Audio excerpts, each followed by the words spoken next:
The Orc clan continue their hunt for Crom, the totem after reuniting with Goodog. They camped for the rest of the night due to the pitch-black nights beneath the canopy across the Fang. However, they did not notice how close they were encamped to the Saphire stretch and its alluring, somewhat magical presence. Some say you can hear whispers from its waves, and that creatures of all shapes and sizes can be found drowned on the sandy bay. Sure enough, at dawn, Ugga was awoken by whispers and lured to the bay with a number of his clan, only to find a number of his boys drowned. What happened to me boys? What sort of curse is this?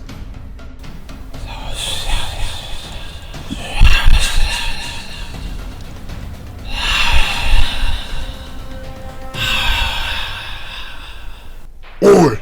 Who's there? Come out and fight, you murdering cowards!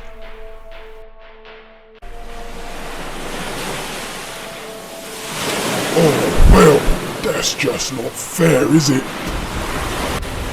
What are you doing on the Saphire stretch? It is forbidden. You have nowhere to go. You are trapped beneath the deep, and we will claim your souls for our own. I don't think so, Fishman. I'm gonna wrap that serpent round your head and kick you back into your big puddle. Come on, boys. Whoa! Right then, so the Idoneth Deepkin for today's campaign game. You really do get it all. We've got Prince Clavex, who is a Lotion Prince riding his eel, his Morsar Guard, Lotion Prince, Clavex. And then we've got Tidecaster Volthunis, who's going to be the ally for 145 points. It'll be interesting to see how she does. And then we've got 6 Numati Thralls, and we've got a Numati Reaver with the bow and arrow. And that sorts out the Idoneth. I'll just sort them out into battle groups and show you what we're going to do for that. So given the game type, I've gone with the deployment. Because it's narrative, we've kind of allowed ourselves to look at it beforehand because we need to kind of plan these games. But I've gone with dagger, shield and hammer because my shield's going to be coming on from the very start and everything else of mine is going to be coming on battle round 2 onwards. So I wanted the decent amount in the shield to make this viable, really. Right then, so the Bonesplitterz for this game. What are we going to go for then now? Okay. Well, in the dagger we have the Fist of Gork and its attendant totem of Morg. Gork. Okay. The Morboy boss and the totem of Morg, and the ally who is the Mega War Boss, I believe he's called. Okay. And obviously he's the one that we just liberated. Goodog, saved from the Skaven. Goodog Bonesplitterz, his name is. Yeah. And still led by Ugga Gorkfang. Nice. And then we've got a couple of more boys in the hammer. In the mix, okay. Which one of those totems again is the really buff one with 2 destiny levels? I it think it was that one. In the shield, Just okay. check. Yeah, the hench one is the kind of Mork, which is. So he's got the mega headbutt thing as well, which is the once per game ability. Yeah. So you might be able to use that at some point. That could be fun. Yep. But what we'll do is we'll show you the table setup now, folks, where everything's going to be dropping in. And of course, what's happening today. Ugga has his artifact, the rune etched. Yeah, at the end of each game that he has that artifact, we roll to see if he loses it or not, because it's perishable, but he suffers 1 less damage for each hit point allocated, so that's pretty decent, that is, to be fair. He rolled a 66. Right then, so table setup for today. As you can see, you've already watched the intro for today for the narrative spin on the story. So essentially, there is a big dome of water around the outside of this map. So the water has been sucked out by the Idoneth. And now there's just a massive wall of water surrounding this, and they've trapped in the Bonesplitterz as they've wandered into the bay. And essentially it's revealed these old Idoneth ruins and groundwork, and obviously all the sand, for them to be able to fight these Bonesplitterz, and they're thinking they're going to get an easy run here and take some more souls for the Idoneth, but whether it's going to work or not, I think Ugga will have something to say about that. So the mission type for today, no escape, is the deployment setup, and I've done it upside down. So basically you've got Alan's hammer, shield and dagger all in a row there, straight in from the middle, starting from the very start of the game. Then for me, the only thing that starts on the battlefield is my shield in the middle there, 3 inches in. And then I believe it's battle round 3, my hammer comes in. Battle round 2, my dagger comes in from that side. Just get some thralls in to help out. The victory condition for today's battle is going to be higher ground, so because you're trying to get away from the tide coming in, essentially, as it slowly comes in to try and drown you and take your lives and your souls. And essentially you're trying to get a high ground, so at the end of each battle round, each fighter you have on a platform, or walkway we'll say, you get a point for each fighter. I think we've possibly done this one before, I can't remember really. But yeah, you get a point for each one on a platform, which is why I've kind of turned it upside down so that Al has the advantage being closer to these platforms here. And I've got to make my way over a bit more. I seem to remember doing this one with the... Yeah, and we didn't set it up as well, but... I used these boys and you used your Nighthorn. That was it, yeah, Nighthorn. And they could fly as well, so that said a lot, really. So yeah, essentially, get on a platform, that's all we need to do this battle, and it ends after battle round 3. And then twists, I've done Eerie Silence, which has no effect, so I just thought it was cool for the mission type, because this is in the middle of the sea technically, so it's just going to be literally dead silence. It's going to be a really weird effect. And then the other one is Deluge, which I used a little while ago, but I thought it made sense for this one, because even though we haven't got pouring rain, you've got water constantly dropping from the top of the ocean, because we are inside a bubble in the ocean technically, and everything was underwater, so it's all going to be wet and slippery. So no ability or attack action can be used to target an enemy fighter more than 6 inches away. So you're limited to 6-inch range with everything this battle, including me. And then each inch of vertical movement is 2 inches, so it's harder to climb stuff. So to climb these, it's going to be 6 inches instead of 3, because unless you can obviously fly, just because everything's wet, so it's harder to climb everything. So yeah, it should be pretty awesome, very thematic once again. Got all these old Idoneth ruins that have come up out of the ocean. And let's get into this one. We'll do a priority roll, I think. So just the first priority roll is a 5 for me and a 2 for Alan, so the Idoneth win that, which means we need to set up first here. So deployment is complete. I started with my, well, technically Alan should have started with his dagger actually, but it wouldn't really have mattered. We've kind of done it anyway. My shield is all deployed there in a clump. Alan's got the advantage being near these platforms, but obviously he's got to use double movement to get up there.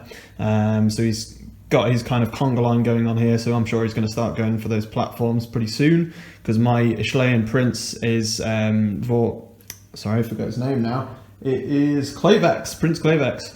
He's got a lot of movement and he can fly, so he's just going to ignore height anyway. So I guess I've got a slight advantage with that. But it's going to be now on to initiative roll off, I believe. So initiative roll off, we've got the Idoneth going. And they've got a double 4. Oh my god, and I've got, I think that's, oh no, okay, a double 1. And I've got 2 singles there, so that's pretty interesting. Okay, and then Alan, go with your Bonesplitterz. Oh, double 4. And can't see what else you got there. You got 4 singles? Wow, 4 singles, so you've probably definitely got initiative there. So we'll work out what we're doing with wild dice. Right then, there we go. So Alan had to choose first. He made a triple 4 and I made a double 6, so I've got 3 doubles now. Hopefully get some extra movement in with low tide for the Idoneth. But it's going to be into Bonesplitterz and their initiative for battle round 1. It won't reach these boys at the back. Okay, so your lead is going to do a warg, yeah? Yeah, with your the triple leader's 4. doing a warg, which will affect all of these guys up front, but not the guys at the back. Okay, no worries. So that's his ability gone, and that's that triple gone. Okay, will it affect him though? Because he's not Bonesplitterz, is he? He's an ally. Remember that in future. Yeah, so the big axe dude is a war boss. Yeah. Yeah, he won't get the extra warg movement, but the leader himself and these 3 just everybody here. forward of him. Yeah, basically. Okay. So he's gonna. So he's got 8 inches. Yeah. So yeah, he's got 3 to get to there. Plus 4 for the warg because it's value of 4. So 7 will bring him almost up. Yeah, and then use the rest to get up, or. Yeah, and then he'll make his other move, which should be plenty to get to the edge of the platform over. Yeah, over here.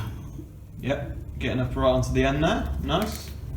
The deluge meant, obviously, if you forgot, guys, that it's double movement to move vertically, so it's 6 to get to the top, which is why it took him so much to get across there, but the warg has definitely helped. So that's the leader done, yeah?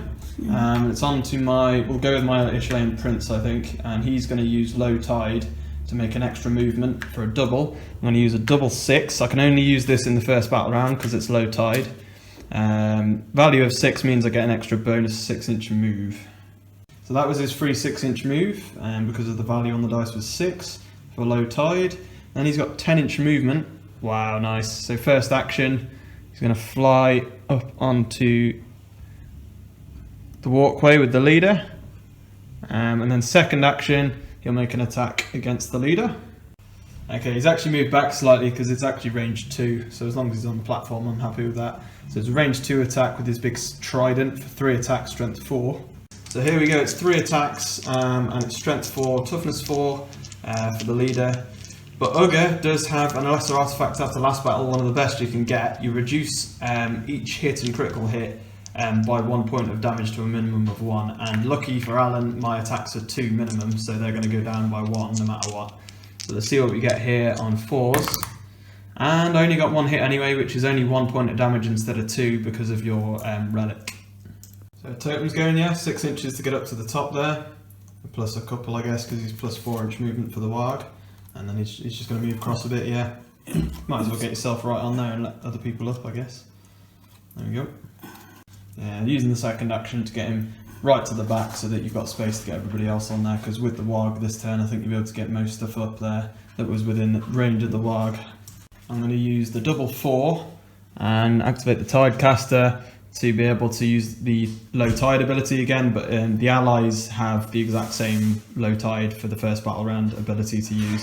So that's 4-inch bonus move before anything else. So Volthunis pushes forward to there with a free movement. Then she has 2 actions. Okay, so we're going to go Tidecaster Volthunis. She's going to move her 10 and get within range there with a double move. For her 2 actions of the spear, so that he can't hopefully get up there this round. We'll see though. We're going to be then going on to the Bonesplitterz.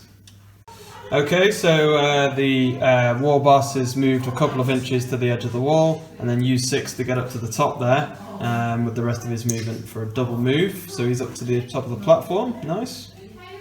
Okay, we'll activate this thrall here at the back with the bow and arrow, and I'll use rush so that I get +1 movement to each of my moves this round for my double 1. So 6 movement means a double move of 12 will get me all the way around. Don't think it'll quite get me within range of the spear, but I'm quite happy just kind of getting to about there actually. So I'll get to there and then we'll leave him.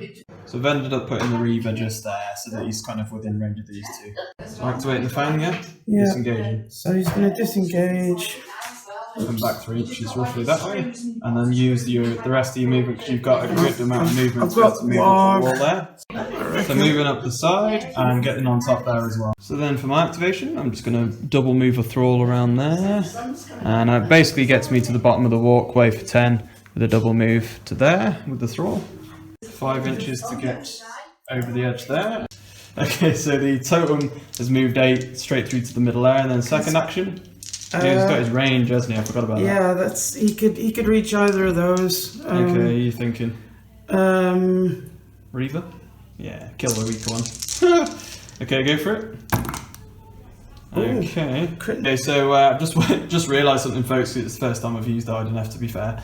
The Reaver is actually a leader, and because I can only take 1 leader, we're going to use the Reaver as a thrall for now, just because I mucked up the which one he was meant to be. But oh well, doesn't matter. We'll just take him as a thrall, which means that he's only got 8 health, and Al took him down with the totem because that was exactly 8 damage, so nicely done. It means I'm probably down a bit on points because of that's being a thrall instead of Reaver, but it doesn't bother me too much, to be honest. I don't think there's actually too much points difference either, so we'll carry it on as it is. So first blood for the goes to the Bonesplitterz, and they've got 3 on the platforms at the moment, so it's looking actually 4 on the platforms, so it's looking pretty good. And then I'm going to double move with the thrall here. He's going to come around the edge as well, and we'll get him just into there. There we go. And that is me pretty much done, I believe, for my round. So it's just your 2 more boys left, Al, and they were out of range from the warg. They don't have enough to move. They don't have enough to go up. Just getting around the edge, maybe a bit of flanking. I'm just going to get around here and get ready to climb. Yeah, sounds like a plan. That is the end of battle round 1. It's 4-1 at the moment to the Bonesplitterz, so a nice start because they started next to the platforms. But I will have my thralls coming in on this side for this round and those thralls that side next round. So I think they'll be too late to do anything really, but there we go.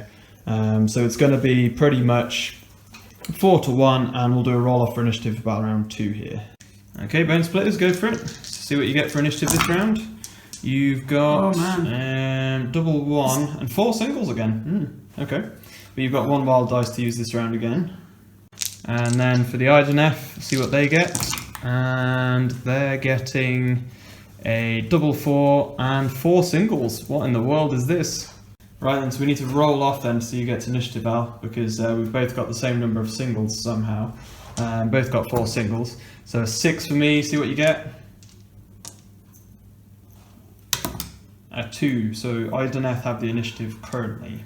So Al's going to bank his wild dice because he's that way he now has initiative because Al now has initiative because originally we had the same number of dice, whereas now he has more. So basically means that Al will get to take initiative from me, seize the initiative without rolling. So I made a double 6 though, since I had to go first, which is what allowed Al to take the initiative. But we'll go on to Bonesplitterz for battle round 2 after I've brought in my thralls. Okay, so reserves, I had my, I believe it's Dagger came on from this side of the battlefield and they've come up there, the thralls. And then it is Bonesplitterz initiative, battle round 2. Okay. You know what you do? I know what I'm doing. Cool, go for it. The ward boss, the leader. Because he's out of range at the moment. He's going to spend his double to charge. Nice. Charging, getting you within that inch that you need there. And then he's going to just going to go berserk at me, fair enough. 4 attack strength 4, yeah. What's his toughness? So 4's needed because I'm toughness 4 with the prince. So here we go for it. Okay, and you get just one, okay. Which would be 2 damage or 3 damage? 3 damage. And then 4 more attacks though because it's second action. That's a little better, but not much better. No crits anyway. Still 6 more damage though.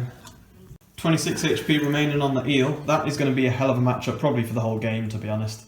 And you didn't get any crits, which means that you couldn't knock me off. But to be honest, you can't knock me off anyway because I'm flying. So I can knock you off, but you can't knock me off for falling. Okay, the Tidecaster's going to go.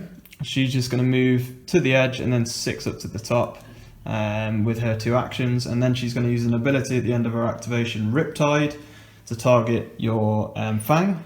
And that means essentially I use my double 4 and you get -1 to your attack actions for this round. And that's the Tidecaster done, so -1 attacks to the Fang, and then it's on to Bonesplitterz. 6. You're another more boy, yeah? Yeah. Just 8-inch double move to there, yeah, fair enough. There he goes, up to the top, climbing up onto the walkway. I'm going to use my double 6, my last double, to use Rush on this Namati Thrall, so that I get +1 to my movement for both move actions. So now I have 6 movement, which is more than enough to get me to the bottom and then to the top there. To get me into combat with the leader, but also just to get me to the top of on the platform. So you're going to go with the totem, and you're within 3 inches range of the thrall, unfortunately for me. So go for it. Okay, toughness 3, strength 4, so 3s, which is not good for me. That is, yeah. So both attack actions took him out quite cleanly there. Nasty stuff. The thrall does go down. Not good for the Ideneth at the moment, not good at all. So the Ishlayan Prince is going to go, and he's going to attack the leader, Ugga. Got 2 attack actions, 3 dice, strength 4, toughness 4, but obviously you reduce the damage because of your artifact. Looking for 4s, and that is going to be 1 hit. So that's only 1 damage from that one instead of 2 because of the artifact.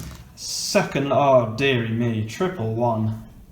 Climbing up with the other Bonesplitterz there, the Moor boy, getting him up to the top with the double move, so he's done as well. Okay, so I'm then going to go double move with this Namati Thrall and get to within the wall there. There we go. That's him done. The big dude here, he's going to wait, yeah? Good on. Then it's going to be just my thrall here left, who's going to go to the top there and hope he lives. Pretty much it. Then what's you going to do? I'm going to whack him with the totem. And then 2 loads of attacks. So 3 on 3s. Oh man! Wow. In contrast in rolling this game, something else. Okay, so definitely killed me. That was 12 damage from 1 attack. You also got 3 crits. So let's see if I fell off during the attack. Do we have to roll for each one? I think it's just if you get hit by a crit in the attack action. So we'll see if he does. No, that would have been cool. He would have been spliced in 2 and then his body would have fallen off. But instead, he just gets spliced in 2, so by the totem somehow. So yeah, Thrall goes down. It's not looking bright here for the Idenef, but we'll see what happens. See how much Al can kill at this point, I think. So I guess his second action is whack the other guy next to him? Yeah, it's true actually. Yeah, you can whack the Tidecaster. Yeah, it's a she actually. Yeah. So you get whack the Tidecaster. And that will all be hits. So that is how much for weak damage? 2, isn't it? So 2. 6 damage on here. So just the stabber to go, and I rip-tided him, so you've only got 1 less attack for him. So okay. 2, yeah? 2. Go straight into the Tidecaster. Oh, so needed 4s, but you did get 1 crit. How much damage is that? 6. 6, so that's 12 damage in total for me at the moment. Second lot, yeah? Another crit. Right. Nasty, another 6 damage for another crit there. Rolling well today, the Bonesplitterz for this game. 7 health left for the Tidecaster. It's really not looking good for the Idenef. And believe it or not, that is it for Battle Round 2. At the end of Battle Round 2, I think you've won it on points, Al, but I mean, you know, we're going to carry on to Battle Round 3 anyway, see what you can kill. Because that's +3, 4, 5, 6. I've got +3 to 4. So that means you're on 10 to my 4. I suppose all that was left was him waiting a second. Yeah, that's true actually, yeah, so you'd be able to go again. So yeah, that is pretty much it. It's going to be 10 to 4 points on points-wise. I guess for his second action, you could have just budged up, yeah, that's true. So I mean, going on to the last battle round here, just to wind things up, and we'll see what we get on an initiative roll. Bonesplitterz for their initiative roll, getting a double 3, double 5. It's better than you have been having. There we go. 2 singles. Yeah, and 2 singles. And then I've got roll for the Idenef. It's going to be double 4 and 4 singles. Okay, interesting. So I've definitely got initiative right now. So I've got to sort out wild dice. Alan's got 2 to spend because he banked 1. So ability dice, I went for a triple 4, then it was Alan's turn to use it, and he's used his wild dice on 2 more singles to equal up mine, meaning we have to roll off for initiative here. So will you seize it, is the question. I get a 2, it's doable. Oh, and a 3! So the Bonesplitterz just about seized initiative, typical orcs. So activating the totem, yeah, and he's going to use Beast Spirit Juju for a double. Which will buff these 3. That doesn't quite +1 toughness, yeah? Yeah. Nice, might as well. At this point, I guess. And then he's got 2 actions. And then he's going to attack the Tidecaster. Okay, so strength 4, I believe. Toughness 3. So it's going to be 3 dice on 3s. Needing 7 damage here. Crit, but no hits. Crit is 4. Okay, so you need another 3 from the second attack. Can you do it? Yeah, you'll do it with 2 hits and a crit. Jeez. Tidecaster, she goes down. Oh dear. Yeah, the Idenef tried to trap them and take their souls, and they just weren't having it today. Well, the Lotion Prince will go and use my triple 4 for High Tide. So everybody, including himself, within 6 inches, which is going to be the Thrall and the Prince himself, get +1 attacks and +1 strength until the end of the battle round, so it's nice. That's now 4 attacks from the Lotion Prince instead of 3, and I have 1 more strength in your toughness, so it's 3s. Okay, here we go. Needing 3s, that's more like it, but you're going to reduce each one of those by 1 damage, so -4 to the total, which is ridiculous, I think. So it would be 11 damage in total. Yeah, and then you remove 1 point of damage for each one of those, which means it's -4 from the total, which was 7 damage in total. So it's really helping you, that artifact, and you might well even keep it for next battle. Yeah, it depends. We'll have to see if it disappears after this game. But then I do have a second action yet, so that's 7 points so far. And that is another 3 points of damage because you -3 from 6. So it's another 3 for 10 in total. I can't believe that. So you saved him 7 health so far, and 10 overall in the battle. So that's annoyed him, yeah. Annoyed, okay, I shouldn't have done that. So now Ugga's going to go. Ooh, sorry, I need to see if he falls. Roll a dice, I'll see if he falls on a 1. Oh, and he does! He ain't going to attack me back. So you get Off to he goes. press him, don't you? So there we go, he does actually fall for the rolling the 1. So then impact damage, see if he gets hit. 2. Yeah, he's fine on a 2. It's only on a 4 or 5 you suffer damage, or 6 for 3. So the leader did get pushed off there, he got swiped off by my big trident, battered off the top. Also folks, forgot to bring the thralls on this round, sorry for battle round 3. More or less because I completely forgot about them anyway, because they're useless now, 3rd battle round. But they've been brought on there, which should have been done at the beginning, but it's not been too far off. Jumping down there with the Moorboy, and then get an attack action in against my thrall. Yeah. So double 5 to get a charge in with the Moorboy, yeah? So he's going to jump down with an extra move. I've got to check for impact damage. True, actually, yeah. So 4, so a single damage. He's not going to really be bothered by now, I don't think, but single damage for him. And then it's going to be on to 2 attack actions, because that was a free charge for your ability. It's going to be in 3s. 2 hits. That's 4 damage, I think. Yeah. Oh, that is what you want. Yeah, that's enough to take me out. That's another 8 damage just from the crits. Wow, the crits have annihilated these Eiseneth. They really underestimated these Bonesplitterz, trying to trap them under their sea. Okay, so it's going to be onto the Eiseneth, and there's only the thralls left for me now. It's pretty crazy. Yeah, I'm going to wait with my thrall up on the top here, because he's got nothing else to really do, or she. So onto you, Al, again. So yeah, we're going to end it there, folks, just purely because these 2 orcs aren't going to be able to get over to me, and the thralls aren't going to be coming in anymore. They're going to be running away just because of the amount of Eiseneth that they've lost today, and the prince is hailing everybody to leave. And they retreat, the water and the tide sinks back in from the dome and pushes the Bonesplitterz back out on shore. And so there's all these wet, soggy orcs picking up their weapons on the beach, not really knowing what's gone on. They probably all think it was some sort of a nightmare. But yeah, they all won. They got the higher ground essentially, and managed to avoid the tide by quite a long shot there. But there was no way that anybody could get any more attacks or anything in, so we're going to leave it there. We're going to go into calculating the points and things, and doing upgrades ready for next week's YouTube vid or episode. But thanks a lot, Patreon members, for signing up. If you are new as well, thanks for signing up. I hope you enjoy these extra videos and the extra content for this campaign. You'll be getting that every week. Do look out for the Halloween special that will be coming soon as well, that will be included within this campaign. And then other than that, I think, yeah, we'll just get into sorting out upgrades and deaths here. But I don't think the Bonesplitterz actually lost any men this game, so they're going to be hopefully getting lots of upgrades here. Right then, so we'll go into the aftermath sequence now for this battle that we've just had. So exciting stuff. All of the fighters survived this game for a mega warg from the Bonesplitterz. They just succeeded on their, what do you call it again, the first convergence, and that angered them forward and continued their warg for their totem, and it's meant that they absolutely demolished these Eiseneth that tried to stop them. I mean, I didn't even actually expect that to happen. You'd got a lot of crits actually, it was quite nice rolling, I must say. Yeah, I was busting out. It's meant that not a single Bonesplitterz died. Points, glory points. So you took part in the campaign battle for a point. You didn't take down the leader. The prince was left alive. It was one of the models left. You killed at least a third of the opponent's models, the Eiseneth, which gives you a point for 2. And then you didn't kill any more than that, so there's no bonus points there. And then you won the battle for 5, so that's 7 points in total for this game. And that takes you on to how many in total now, points-wise, glory points? 23. 23, yeah, that sounds about right, I think. You were on 15 before, so you're on 27 now. Well, 22, sorry now. Do I have to knock off 10 for the territory I claimed?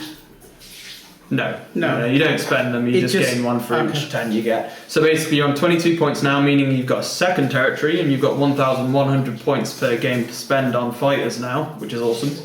And then at the same time, this battle was also an artifact of power battle, which means that on the ladder, so if you follow the ladder on the totem, Quest of the Totem in the book, in the core manual, you can randomly generate a, I think there's lesser artifacts, and then there's an artifact of power, which is an even stronger one.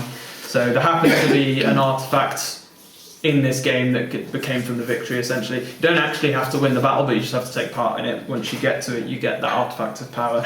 The other thing we need to roll is to see if your perishable rune-etched vambraces disappear. Ooh, I hope not. The ones that helped your damage being caused. So I'll tell you what we'll do. We'll roll for your artifact of power, and we'll roll for your to see if it perishes or not. So roll to see if your a single dice to see if it disappears, the braces. And what am I hoping for here?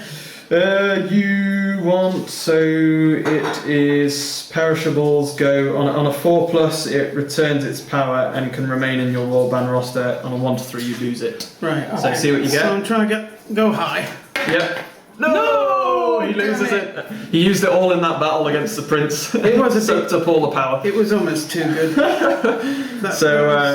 You do lose that lesser artifact, but now we'll roll to see if you get that was the rune-etched. Yeah, the rune-etched vambraces, yeah. It did its job though. It really did, yeah, to be fair. So you only got one use out of it. But, so the artifact of power using the stolen totem table, so if you want to follow along with that you can. So on a D3 this is, so see what you get.